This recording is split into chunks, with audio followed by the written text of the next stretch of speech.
Binabanggit ng Biblia ang kanyang kasaysayan sa ilang salita lamang ngunit ang epekto ay napakalaki. Isang lalaki na hindi namatay. Walang libing. Walang katawan.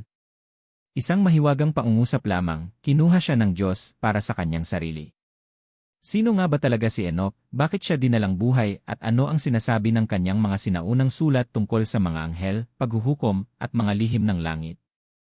Mayroong isang bagay sa kasaysayang ito na nag-ugnay sa nakaraan at sa wakas ng panahon. Manatili hanggang sa huli dahil ang pinakanakakamanghang paliwanag ay lalabas lamang sa huling bahagi at mag-subscribe na sa channel na may nakaaktibong kampana upang patuloy na galugarin ang pinakamalalim na mga misteryong biblikal. Ang misteryo ni Enoch, ang lalaking nawala nang hindi namamatay. Ang Genesis Kabanata 5 ay inuulit ang parehong istruktura ng 8 beses na sunod-sunod. Ipinanganak, nabuhay, nagkaanak, namatay. Ipinanganak, nabuhay, nagkaanak, namatay. Ang pag-ulit ay tila hipnotiko. Hanggang sa isang pangalan ang pumutol sa lahat. Enoch. 365 taon ng buhay at walang naitalang kamatayan. Isang pangungusap lamang ang gumagambala sa mga pantas sa loob ng libu-libong taon at siya ay wala na sapagkat kinuha siya ng Diyos. Walang libing. Walang puntod. Walang katawan na ililibing. At kung ano ang nangyari sa kanya ay nananatiling isa sa mga pinakamalaking palaisipan sa buong Biblia. Ngunit upang maunawaan kung bakit ang pagkawala na ito ay lubhang nakakabagabag, kailangan mo munang maunawaan ang huwaran na kanyang sinira. Ang Kabanata 5 ng Genesis ay nagsisilbing isang talaang henehalohiko ng mga supling ni Adan sa pamamagitan ni Seth, ang anak na ipinanganak pagkatapos ng trahedya ni Abel. Ang talaan ay nagsisimula kay Adan mismo, na nabuhay ng 930 taon at nagkaanak ng mga lalaki at babae bago namatay. Pagkatapos ay dumating si Seth, na nabuhay ng 912 taon. At namatay. Pagkatapos ay si Enos, 905 taon. At namatay. Si Cainan, 910 taon. At namatay. Si Mahalalel, 875 taon. At namatay. Si Jared, 962 taon, ang pinakamahabang buhay na naitala pagkatapos ni Matusalem. At namatay. Napapansin mo ba ang ritmo? Ang tekstong biblikal ay bumubuo ng isang walang humpay na indayog. Bawat patriarka ay tumatanggap ng parehong pagtrato sa salaysay. Edad noong isilang ang unang anak na nabanggit, mga taon na nabuhay pagkatapos, pagbanggit sa iba pang mga anak na lalaki at babae, at ang hindi maiiwasang huling hatol. Ang kamatayan ay lumilitaw bilang ganap na tuldok, na inuulit ng 10 beses sa buong kabanata. Tila nais ng manunulat na itanim sa isipan ng mambabasa ang isang katotohanang hindi matatakasan, ang lahat ay namamatay. Hindi mahalaga kung ilang siglo silang mabuhay. Hindi mahalaga kung gaano karaming supling ang kanilang iluwal. Ang hantungan ay iisa. At pagkatapos ay dumating si Enoch. Ang ikapito sa linya mula kay Adan. Anak ni Jared. Ama ni Matusalem. Ipinapaalam ng teksto na siya ay nabuhay ng 65 taon at naging ama ni Matusalem. Hanggang dito, ang lahat ay sumusunod sa inaasahang huwaran. Ngunit ang susunod na talata ay binabago ang lahat. Sa halip na sabihin lamang kung ilang taon pa siya nabuhay pagkatapos at itala ang kanyang kamatayan, ang teksto ay nagpapakilala ng isang natatanging pahayag at lumakad si Enoch na kasama ng Diyos. Ang pariralang ito ay lumilitaw ng 2 beses sa loob lamang ng 3 talata. Ang pag-ulit ay hindi aksidente.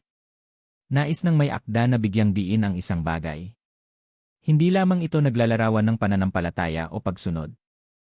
Ang pahayag sa Hebreo ay nagpapahiwatig ng patuloy na pagiging malapit, isang paglakad ng magkatabi, isang pakikipag-isa na umaabot sa loob ng 300 taon pagkatapos ng kapanganakan ni Matusalem.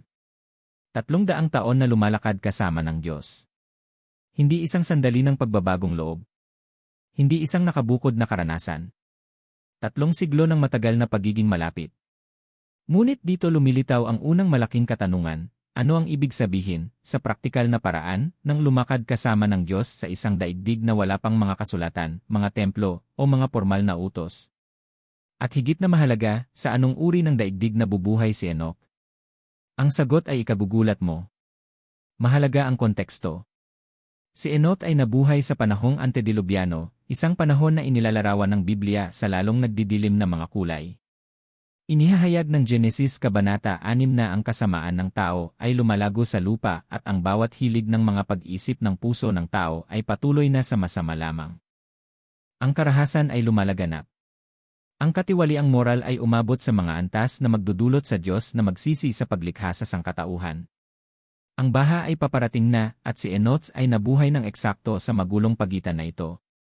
Ang daigdig na antedilubyano ay radikal na naiba sa anumang sibilisasyon pagkatapos nito. Ang populasyon ay mabilis na lumalaki. Ang mga henehaluhiya ay nagpapahiwatig ng malalawak na pamilya, kung saan ang bawat patriarka ay nagkakaanak ng mga lalaki at mga babae sa loob ng mga siglo ng mabungang buhay. Tinataya ng mga pantas na isinasaalang-alang ang matinding kahabaan ng buhay at ang bilis ng pagpaparami, ang populasyon ng lupa ay maaaring umabot sa milyon-milyon o maging bilyon-bilyong tao bago ang baha. Ito ay isang daigdig na puno, maingay, komplikado at espiritual na naliligaw. Ngunit mayroon pa. Ang pagbanggit sa mga anak ng Diyos at sa mga anak na babae ng mga tao sa Genesis 6 ay nagdaragdag ng mga antas ng misteryo at kadiliman sa panahong ito.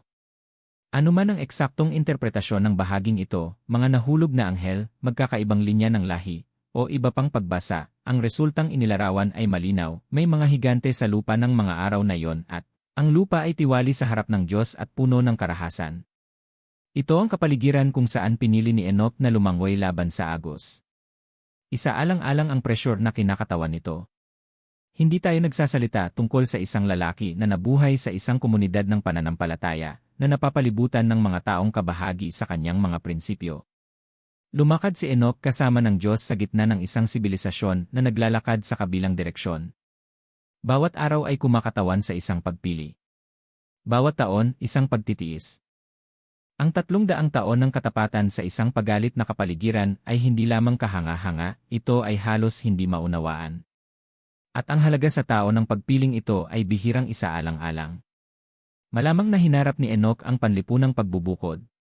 Sa isang kulturang pinamumunuan ng karahasan at pagtanggi sa Diyos, ang sinumang lumalakad sa kabilang direksyon ay hindi ipagdiriwang siya ay isasantabi. Isipin ang mga naputol na pag-uusap. Ang mga imbitasyon na hindi na dumating. Ang mga tingin ng paghamak o kawalan ng pag-unawa. Ang 300 taon ay hindi lamang isang teolohikong numero. Ang mga ito ay mga umagang gumigising na may parehong pagpili. Ang mga ito ay mga gabing nahihiga pagkatapos ng isa pang araw ng tahimik na pagtitiis. Ang mga ito ay mga dekada ng pagmamasid sa karamihan na sumusunod sa isang mas madaling landas habang ikaw ay nananatili sa makitid. At may pamilya ring dapat isaalang-alang. Naging ama si Enoch kay Matusalem sa edad na 65 at pagkatapos ay nagpatuloy sa pagkakaroon ng mga anak na lalaki at babae.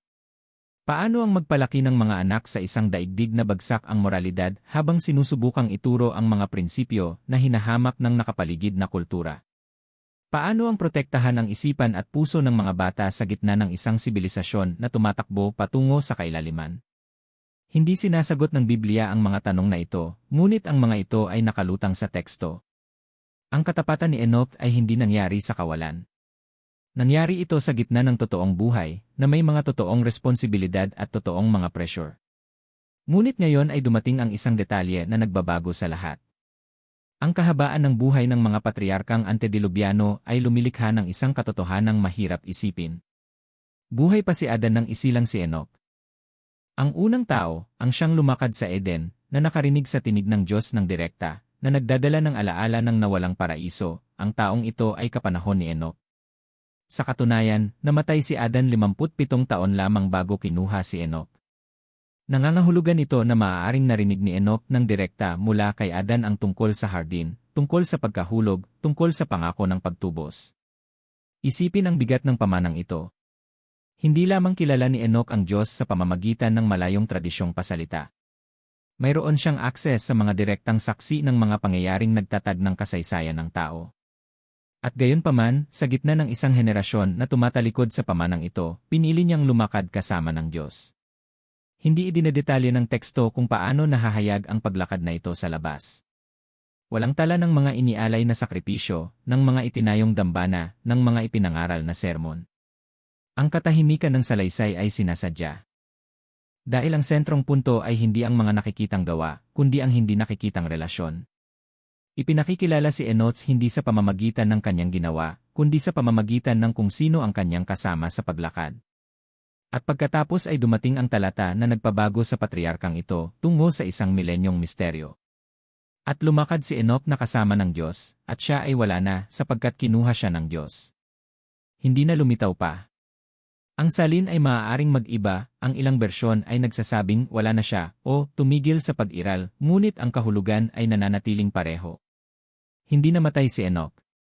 Kahit papaano, hindi sa paraan ng pagkamatay ng lahat ng iba pang mga patriarka. Sinasadyang iwasan ng teksto ang karaniwang formula. Walang at namatay sa talaan ni Enoch. Mayroon lamang itong mahiwagang pagpapatunay na kinuha siya ng Diyos para sa kanyang sarili. Paano ito nangyari? Hindi ipinapaliwanag ng teksto. Ito ba ay isang nakikitang pag-akyat na nasaksihan ng iba? Ito ba ay isang biglaang pagkawala na nag-iwan sa mga kapamilya at kakilala na naguguluhan? Mayroon bang anumang tanda, anumang pamamaalam, anumang supernatural na kaganapan na nagmarka sa sandaling iyon? Ang Biblia ay sadyang hindi nagsasabi. Ang katahimikang ito ay lumilikha ng isang kawalan na sinusubukang punan ng mga mambabasa at mga pantas sa loob ng libu-libong taon. Ngunit marahil ang katahimikan ay bahagi ng mensahe. Dahil ang focus ay wala sa mekanismo ng pag-alis, kundi sa dahilan. Kinuha si Enoch dahil lumakad siya kasama ng Diyos. Ang pagiging malapit ay nagbunga ng isang resulta na walang anumang tagumpay ng tao ang makakaabot. Ngunit ang bagong tipan ay naghahayag ng higit pa. Sa Hebreo Kabanata 11, ang tinatawag na kabanata ng pananampalataya, si Enoch ay lumilitaw sa gitna ng mga pinakamataas na halimbawa ng pagtitiwala sa Diyos. Ang talata 5 ay nagsasaad, sa pamamagitan ng pananampalataya si Enoch ay inilipat upang hindi makakita ng kamatayan, at hindi siya nasumpungan sapagkat inilipat siya ng Diyos. Sapagkat bago siya inilipat ay nagkaroon siya ng patotoo na siya ay nakapagbigay lugod sa Diyos. Bigyang pansin ang huling bahaging ito. Tatlong mahalagang impormasyon ang lumilitaw mula sa tekstong ito. Una, ang paglilipat ay isang gawa ng pananampalataya, hindi lamang isang arbitraryong pribilehyo. Pangalawa, si Enoch ay literal na hindi natagpuan pagkatapos, hinanap siya ng mga tao at hindi siya nakita. Pangatlo, bago siya kinuha, nakatanggap na siya ng patotoo na nakapagbigay lugod siya sa Diyos.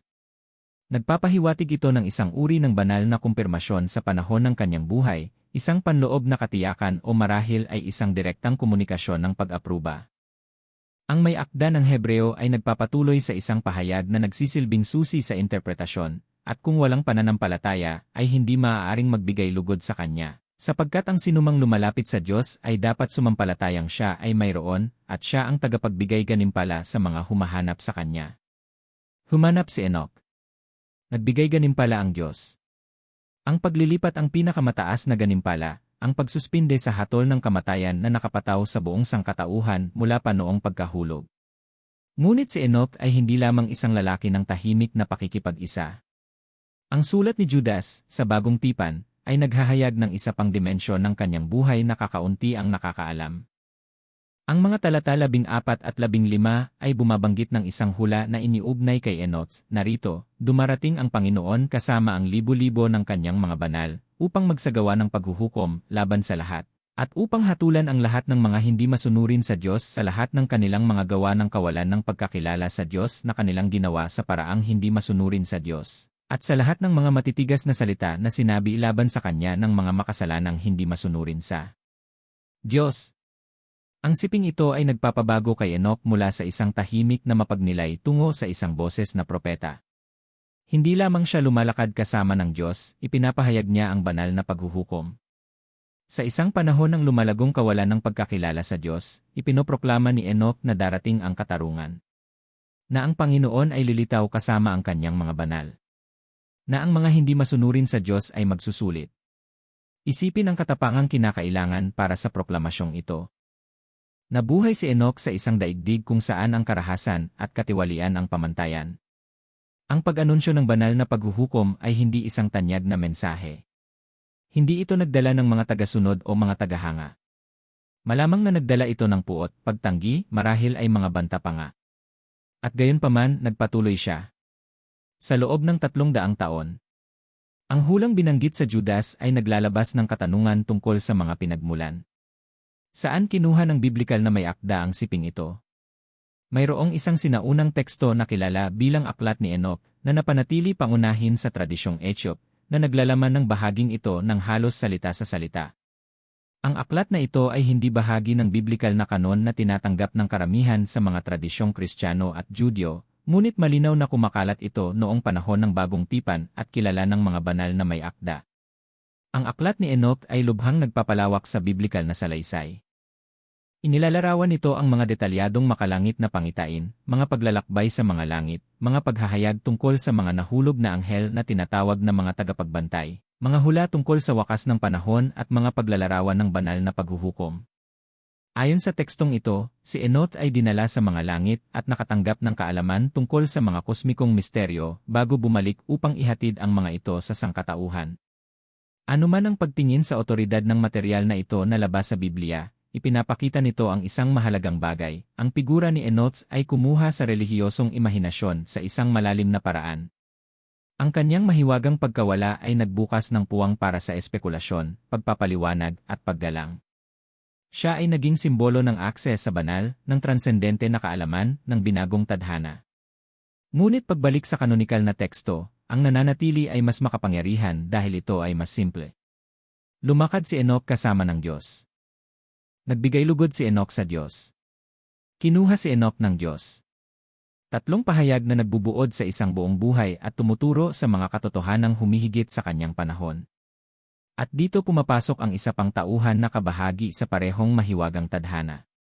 Sa kasaysayang biblikal, isa pang tao lamang ang nakaranas ng katulad nito, ang propetang si Elias. Ayon sa Ikalawang Hari Kabanata 2, si Elias ay inagaw sa langit sa isang ipu-ipo, na may kasamang karwahe at mga kabayong apoy, habang ang kanyang alagad na si Eliseo ay nakamasid. Ang pagkakaiba ay nasa mga detalye. Ang pag-agaw kay Elias ay nasaksihan, dramatiko, at kahanga-hanga. Ang kay Enoch ay nananatiling nababalot ng katahimikan. Pareho silang, gayunpaman, kabahagi sa pambihirang tadhana na hindi dumaan sa karaniwang kamatayan.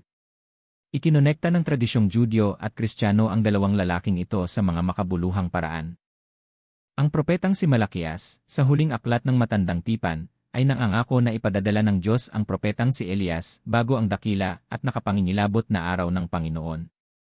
Ang ilang mga interpreter ay nag-isip na kapwa si Enoch at Elias ay babalik sa panahon ng mga huling kaganapan ng kasaysayan, posibleng bilang ang dalawang saksi na inilarawan sa Apokalipsis Kabanata 11. Dalawang propeta na magpapahayag ng katotohanan sa loob ng 1,260 araw bago sila patayin at muling buhayin. Ang interpretasyong ito, bagaman hindi pinagkakaisahan ng lahat, ay nagpapakita kung paano ang mga paglilipat nina Enoch at Elias ay patuloy na nagbubunga ng teolohikong pagninilay libu-libong taon pagkatapos. Bakit pinili ng Diyos ang dalawang lalaking ito para sa natatanging tadhanang ito? Hindi nag-aalok ang Biblia ng sistematikong paliwanag. Ngunit ang mga huwaran ay lumilitaw kapag pinagmamasdan ang kanilang mga buhay. Pareho silang nabuhay sa mga panahon ng malawakang apostasya. Pareho silang napanatili ang katapatan sa gitna ng pagtanggi ng kultura. Pareho silang nagpahayag ng hindi tanyag na katotohanan. At pareho silang nakaranas ng pagiging malapit sa Diyos na nagbukod sa kanila sa kanilang mga kapanahon. Ngayon, bigyang pansin ang susunod na detalyeng ito. Dahil nagtatago ito ng isang hula sa loob ng isang pangalan. Ang kaibahan sa pagitan ni Enoch at ng kanyang anak na si Matusalem ay nagdaragdag ng isa pang antas sa misteryo. Si Matusalem ay nabuhay ng mas matagal kaysa sa sinumang tao na naitala sa Biblia, 969 na taon. At namatay. Ang anak ng lalaking nakatakas sa kamatayan ay nagkaroon ng pinakamahabang buhay sa kasaysayan, ngunit hindi nakatakas sa karaniwang tadhana. Ang matinding kahabaan ng buhay ay hindi nagparami ng resulta ng ama. Dahil hindi ito usapin ng oras na nabuhay, kundi kung paano ginamit ang oras na nabuhay. Ngunit ang pangalang Matusalem ay nagdadala ng isang lihim. Ayon sa ilang etimologikong interpretasyon, maaari itong mga hulugang kapag siya ay namatay, ito ay ipapadala o ang kanyang kamatayan ay magdadala. Napapansin ng mga pantas na, sa pagkalkula ng mga edad sa tekstong biblikal, si Matusalem ay namatay sa eksaktong taon ng baha. Kung ang interpretasyon ng pangalan ay tama, si Enoch mismo, sa pagpapangalan sa kanyang anak, ay nagpopropesya ng paghuhukom na darating. Bawat taon na nabubuhay si Matusalem ay isa pang taon ng banal na pagtitiis. Ang kanyang pambihirang huling kamatayan ay sumasalamin sa awa ng Diyos sa pagpapaliban ng paghuhukom. Ngunit nang sa wakas ay namatay siya, ang mga tubig ay dumating. Ang posibilidad na ito ay nagpapabago kay Enoch hindi lamang bilang propeta ng mga salita, kundi bilang propeta sa pamamagitan ng sarili niyang pamilya. Ang pangalan ng anak ay isang patuloy na paalala ng darating na paghuhukom at ng kasalukuyang biyaya. Paano kaya ang mabuhay na may ganitong kamalayan? Ang malaman na ang kamatayan ng iyong anak ay magmamarka sa wakas ng isang panahon. Ang patuloy na lumakad kasama ng Diyos habang pinagmamasdan ang daigdig na lalong lumulubog sa katiwalian, na nalalamang ang baha ay hindi maiiwasan. Marahil ang tensyong ito ang nagpapaliwanag kung bakit siya kinuha ng Diyos. Hindi na kailangan ni Enoch na masaksihan ang paghuhukom na kanyang inanunsyo. Ang kanyang gawa ay tapos na. Ang kanyang mensahe ay naihatid na. Ang kanyang paglakad ay nakarating na sa huling hantungan, hindi ang kamatayan, kundi ang direktang presensya ng Diyos. Ang simbolismo ng 365 taon ng buhay ay pumupukaw din ng atensyon. Sa isang teksto kung saan ang mga patriarka ay karaniwang nabubuhay ng higit sa 9 na siglo, si Enoch ang may pinakamaikling buhay. Ngunit ang numero ay tumutugma ng eksakto sa mga araw ng isang kumpletong taon ng araw. Ang ilang mga interpreter ay nakikita rito ang isang simbolo ng pagkabuo, hindi sa kahulugan ng kahabaan ng buhay, kundi ng kaganapan. Ang buhay ni Enoch, bagaman mas maikli sa mga taon, ay buo sa kahulugan. Bawat araw ng kanyang mga taon ay kumakatawan sa isang buong siklo ng pakikipag-isa. Ang tradisyong Judyo ay bumuo ng iba't ibang interpretasyon tungkol kay Enoch. Ang ilang mga pinagmulan ay iniugnay siya sa isang makalangit na figura na tinatawag na Metatron, ang pinakamataas na anghel na naglilingkod sa harap ng banal na trono. Ang iba naman ay nakikita siya bilang makalangit na eskriba na nagtatala ng mga gawa ng sangkatauhan. Ang mga pagpapaliwanag na ito, bagaman labas sa biblikal na teksto, ay nagpapakita kung paano sinubukan ng relihiyosong imahinasyon na punan ang kawalan na iniwan ng katahimikan ng mga kasulatan. Ngunit para sa Kristiyanong teolohiya, si Enoch ay nagsisilbi bilang isang bagay na mas makapangyarihan, isang tipo, isang prefigurasyon ng mga katotohanan sa hinaharap. Ang kanyang paglilipat ay nag-aabang sa pag-agaw ng simbahan na inilarawan ni Pablo sa unang Tesalonika Kabanata 4. Doon, ipinapahayag ng apostol na ang mga nanampalataya na buhay pa sa pagbabalik ni Kristo ay agawin sa mga ulap upang salubungin ang Panginoon sa hangin, nang hindi dadaan sa kamatayan. Ang nangyari kay Enoch ng individual ay tumuturo sa kung ano ang mangyayari ng kolektibo. Sa parehong paraan, si Enoch ay nag-aabang sa muling pagkabuhay. Bagaman sa teknikal na paraan ay hindi siya namatay at muling nabuhay, ang kanyang paglilipat ay nagpapakita na ang pisikal na katawan ay maaaring mabago at dalhin sa presensya ng Diyos. Ito ay nag-aabang sa pangako ng mga niluwalhating katawan, ng mortalidad na binihisan ng immortalidad, ng huling tagumpay laban sa kamatayan. Ang may akda ng Hebreo ay inilalagay si Enoch sa isang galerya na kinabibilangan nina Abel, No, Abraham, Sara, Moises at iba pang mga bayani ng pananampalataya. Ngunit sa kanilang lahat, si Enoch lamang ang nakatakas sa kamatayan. Si Abel ay pinatay. Si Abraham ay namatay sa mabuting katandaan. Si Moises ay namatay sa bundok ng Nebo. Ang lahat ng iba pang mga higante ng pananampalataya ay dumaan sa lambak ng anino ng kamatayan. Si Enoch ay lumakad sa ibang lambak, diretsyo sa liwanag. Hindi nito binabawasan ang iba. Sa halip, itinataas nito ang pagiging natatangi ni Enoch. Hindi siya mas matapat kaysa kay Abraham. Hindi siya mas ginamit ng Diyos kaysa kay Moises. Ang kanyang eksepsyon ay hindi nagpapahiwatig ng moral na higit na kahusayan, kundi ng tiyak na banal na layunin. Pinili ng Diyos na ipakita sa pamamagitan ni Enoch ang isang posibilidad na ganap na mahahayag lamang kay Kristo, ang kamatayan ay hindi sa pilitan. Nang sabihin ni Jesus, "Ako ang muling pagkabuhay at ang buhay," ang sumasampalataya sa akin, bagaman siya ay mamatay, ay mabubuhay, at ang bawat nabubuhay at sumasampalataya sa akin ay hindi mamamatay kailanman. Pinalalawak niya ang naranasan ni Enoch sa maliit na sukat. Ang paglilipat ng sinaunang patriarkang iyon ay isang binhi. Ang pangako ni Kristo ay ang buong puno. Itinatala ng Ebanghelyo ni Juan ang pagpapatunay ni Jesus na ninais ni Abraham na makita ang kanyang araw, at nakita niya ito, at nagalak. Kung nasilayan ni Abraham si Kristo sa pamamagitan ng mga pangako, gaano pa kaya si Enoch, na lumakad kasama ng Diyos sa gayong malapit na paraan, ang nakapansin sa plano ng pagtubos na magbubukas sa loob ng mga siglo? Ang praktikal na aplikasyon ng kasaysayan ni Enoch ay tumatawid sa mga panahon. Sa anumang henerasyon, mayroong mga lumalangoy laban sa agos ng kultura, na nagpapanatili ng katapatan kapag ang karamihan ay tumatalikod, na pumipili ng pagiging malapit sa Diyos kapag ang daigdig ay nag-aalok ng walang katapusang mga abala. Ipinapakita ni Enoch na ang pagpiling ito, na napanatili sa paglipas ng panahon, ay nagbubunga ng mga resultang humihigit sa lohika ng tao. Hindi ito tungkol sa pagtaka sa kamatayan bilang layunin. Ang karamihan sa mga matapat sa buong kasaysayan ay dumaan sa kamatayan at natagpuan ang Diyos sa kabilang panig. Ang punto ay iba. Ang kalidad ng paglakad ay mas mahalaga kaysa sa tagal nito. Ang direksyon ng mga hakbang ay mas mahalaga kaysa sa dami ng mga ito. Nabuhay si Enoch ng mas maikli kaysa sa kanyang anak, sa kanyang apo, sa kanyang ama at sa kanyang lolo. Ngunit ang kanyang buhay ay nagbunga ng isang bagay na hindi nagbunga sa kanila.